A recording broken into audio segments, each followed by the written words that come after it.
Shabbat Shalom, everyone. I hope you are doing well. This week's Parsha is Korach. So let's just do a recap of what we talked about last week. So last week's Parsha was Shalach. And if we remember, 12 spies were sent into the land of Egypt to stake out the land, see how it was.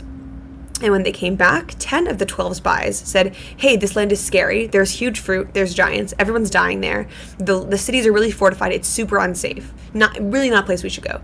2 of the spies, Caleb and Yehoshua, Caleb and Joshua, came back and said, these people are wrong. They've interpreted the signs incorrectly, which was true. The people who were scared about the land of Israel were simply not looking at the actual situation. They saw fortified walls, thinking that meant it was a strong city, when in fact fortified walls means that you're a weak people who needs fortified walls, etc. Caleb and Yehoshua are like, guys, it's fine. We should go into the land of Israel. But the majority of people believed the 10 other spies. And if we remember, these spies are all the heads of each of the tribes. So like each tribe's leader who's coming back and saying, hey, this is not a good place, you're going to listen to that leader.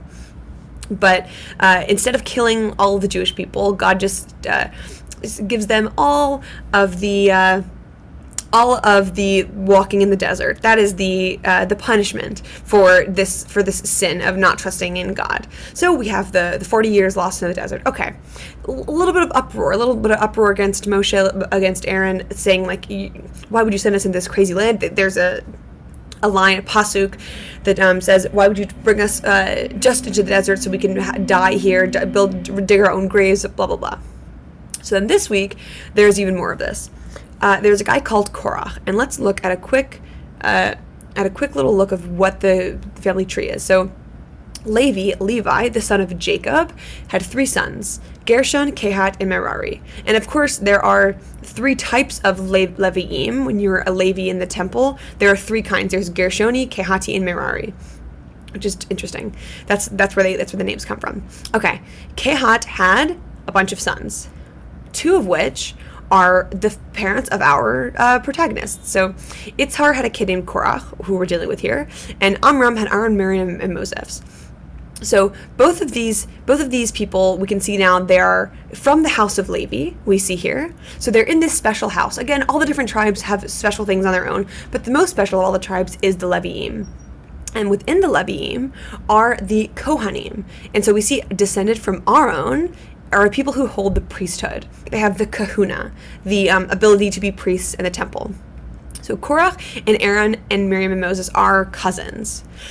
So after this big hullabaloo with the people not coming back from Israel and saying, we know what the heck is going on, Korach takes this opportunity of this sort of unstable situation of leadership and starts to try to make things better for himself. So as we see in the text, Korach comes to Moshe and Aaron and says, you take too much upon yourselves, for the entire congregation are all holy, and the Lord is in their midst. So why do you raise yourselves above the Lord's assembly?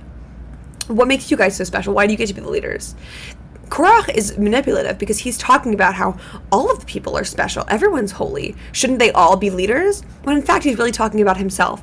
And he's a hypocrite because he's already in this special class of people. Okay. Moshe is upset. He says, you know what? God's going to make known what is what. He says, take out pans, put incense on them, and the people who are chosen, you will see that you are who is truly the holy ones. And Moshe says, is it not enough that you're in the tribe of Levi? You want to be Kohanim as well? And Korach's people, his followers, say, is it not enough that you have brought us out of a land flowing with milk and honey to kill us in the desert, that you should also exercise authority over us? So Moshe's like, is it not enough? Like, honestly, genuinely asking. And the followers of Korach turn it right back into his face and say, is it not enough that you brought us out of a land flowing with milk and honey? What's a land flowing with milk and honey? What are we talking about? The land flowing with milk and honey is Israel. But what these followers of Korach have done is they've taken the words that are so comforting, that are so promising about the land of Israel, and they've made them about Mitzrayim. They're talking about Egypt right now. They're saying things were so much better in Egypt, and now we're just wandering in the desert, and it's all your fault. When in fact, of course, Moshe redeemed them from the land of from Mitzrayim and now from Egypt, and are now taking them to the land of Israel. So it's manipulative there. You have not even brought us flowing to a land milk with honey, nor have you given us an inheritance fields, vineyards. Blah blah blah. We will not go up and do this thing that you ask us to do. Moses is distressed. Moses says, you should all go before God tomorrow and put fire upon your pan and see what happens. They all did this, and all the people who were followers of Korach did this.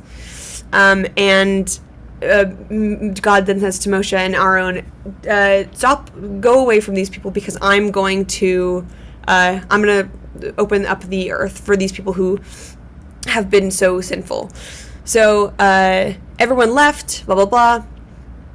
And then the next day, or maybe that same day, as soon as he finished speaking these words, the earth beneath them split open. All of their possessions and everything was swallowed up by the earth. All of the people having to do with Korach.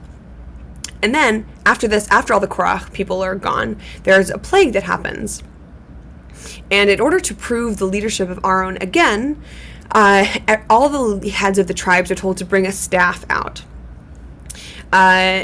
Everyone brings their staffs out, and Aaron and Moses say, whoever is holy, whoever should be the leader, something shall happen to their staff to be proof that each person's name should be on their staff, and put them out before the tent of meeting and see what happens. Okay.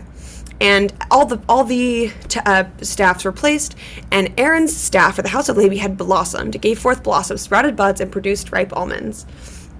And then God says, keep this staff so that to remember that these are the people that are supposed to be the leaders. So again, it's confirmed by God twice with the earth opening up and swallowing Korach, and then the staff blooming, that it's confirmed twice for the Jewish people, so they can see that Korach was truly bad, and it wasn't that Moses and Aaron are power hungry and want to take power from other people. It's that Korach was a power hungry guy himself, and he is punished for it.